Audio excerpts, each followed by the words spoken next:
Ito na talaga yung video ni Sue Ramirez at saka Dominic Roque. Panoorin nyo ang video, guys. Yan.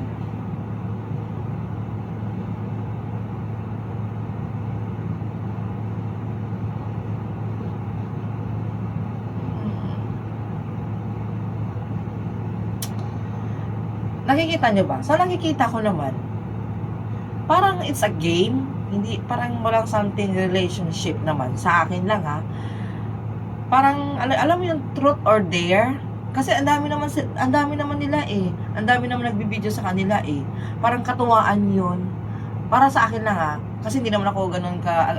Kasi kung tignan mo talaga ang video, kung talagang sila lang talaga yun, bakit kailangan pa nila i-video? O, di ba? Siguro nagkainuman, naglalaro, or something what, nagganon-ganon ang laro, na truth or dare. O, siyempre nag-dare talaga si Sue Ramirez. O, kasi nakita nyo naman daw yung mag-action, di ba? So, hindi naman kasi natin naririnig anong talagang usapan. Kasi it's just all a video, nakamuted naman. So, yun lang yun.